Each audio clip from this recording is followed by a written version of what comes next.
Investing millions of dollars into teaching kids to read. It sounds like a good thing for Kentucky students. But one Louisville lawmaker says the program is not worth the money. WDRB's Monica Harkins investigates if her claim is true.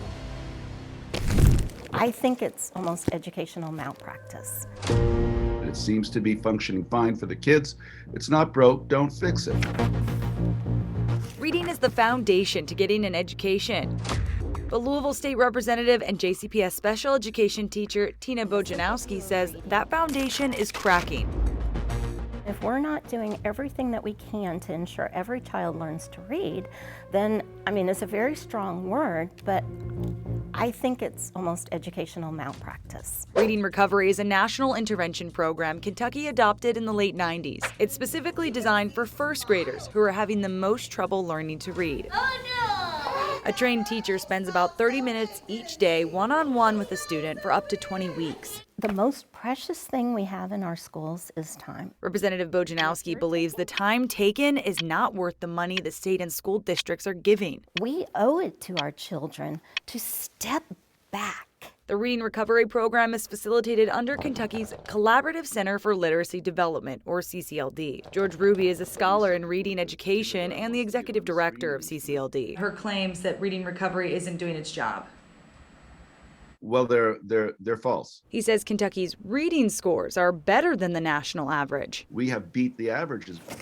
If you devote the resources needed to help those kids have good teachers, good instruction in the classrooms, and when they need it, good intervention services. But what determines good? Right now, there's no test at the end of the Reading Recovery program. This JCPS data from before the pandemic shows in the 2018-19 school year, out of the 457 students who participated in the program, 324 scored novice on the K-Prep reading test, the lowest test score, which was on trend with the previous 2 years. I'm not saying that Reading Recovery measures the same thing as the K-Prep, but we're spending a lot of money on an intervention that should provide those foundational skills that in turn would lead to greater proficiency levels. Ruby argues success for Reading Recovery students can still be celebrated in the novice category because that can be improvement from where students started. In the state's budget, CCLD receives $1.2 million per budget year. Part of that money is used for Reading Recovery.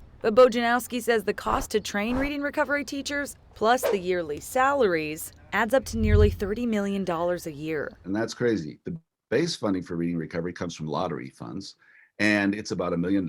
State grant money can help schools pay for Reading Recovery teachers' salaries. Bojanowski says it doesn't matter where the money comes from. It's still a lot. Here we have this intervention that we're spending millions upon millions of dollars on. She believes the fault of Reading Recovery is not enough focus on how letters come together to form a word. When they get to 4th and 5th grade and they can't read a word, they skip it.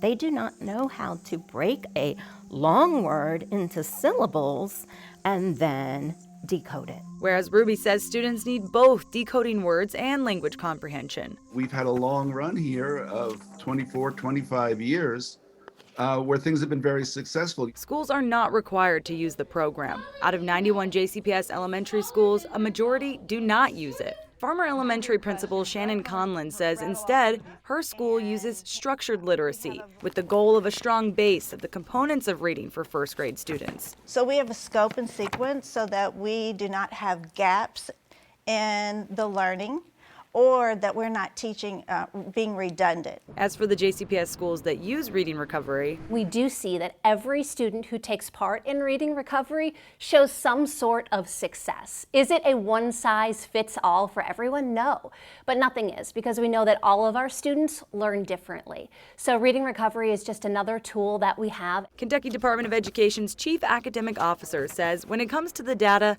both Ruby and Bojanowski are right. Reading Recovery, the research says it works at grade 1. Time beyond grade 1, the research has shown that it is not as sustainable. And so a school and district would have to put in different mechanisms to ensure that those students are supported and that they have. Ray says KDE is already working on a new list of tests to help schools better understand students' needs. But until then, it's up to schools. Is that investment at grade 1 enough knowing that the research shows that those gains are not going to be maintained across the rest of the elementary grade band. Does that make sense? Bojanowski knows changing the funding is no small feat since the new budget applies to the next 2 fiscal years. $30+ million a year is a lot of taxpayer money. But page by page, I think that warrants chapter after chapter, much deeper research she hopes to see the story than has been put together before. through to the end. And I will continue to advocate for that.